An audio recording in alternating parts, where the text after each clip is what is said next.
Hi friends, welcome back to my channel the daring seeker. ഇന്നലെ അപ്പോൾ നമ്മൾ കണ്ടതെന്ന് പറഞ്ഞാൽ ഇതുപോലെ ഈ കടൽപ്പുറ്റും കാര്യങ്ങളൊക്കെ പറ്റി പിടിച്ചിരുന്ന അവസ്ഥയായിരുന്നു. പക്ഷേ ഇന്ന് അതെല്ലാം ക്ലീൻ ചെയ്തത് നമ്മുടെ കപ്പലിൻ്റെ അടിവശമാണ്. ഇന്നലെ ഇതിൽ പറ്റി പിടിച്ചിരുന്ന കടൽപ്പുറ്റും കാര്യങ്ങളാണ് ഇതാ കാണുന്നത്. ഇപ്പോൾ ഇവർ ഹൈഡ്രോബ്ലാസ്റ്റാണ് ചെയ്യുന്നത്, നമ്മുടെ പ്രഷർ വാഷർ പമ്പ് വെച്ച് ചെയ്യുന്നത് പോലെ. അങ്ങനെ ഇവരിപ്പോൾ ക്ലീൻ ചെയ്യുന്നത്. ഇത് കഴിഞ്ഞ് ഇനി സാൻഡ് ബ്ലാസ്റ്റ് ചെയ്യും, മണൽ തരികൾ വെച്ചിട്ട്. അപ്പോൾ അതും കഴിഞ്ഞതിന് ശേഷമായിരിക്കും പെയിൻറ്റിങ് സ്റ്റാർട്ട് ചെയ്യുന്നത്. ഈ മാർക്ക് ചെയ്തിരിക്കുന്ന ഈ ഭാഗം എന്തോ അടിയിലെന്തോ തട്ടി ബെൻഡായതാണ്. അപ്പോൾ അതിനെ മാറ്റി ഇനി പുതിയ പ്ലേറ്റ് ഇടാനാണ് പോകുന്നത്. ഇത് കപ്പലിൻ്റെ പ്രൊപ്പല്ലറാണ്. ഇത് കറങ്ങിയാണ് നമ്മുടെ കപ്പൽ പോകുന്നത്.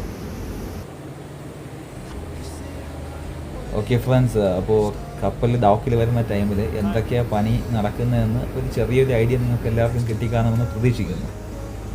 Thank you for watching friends. Bye bye. Take care.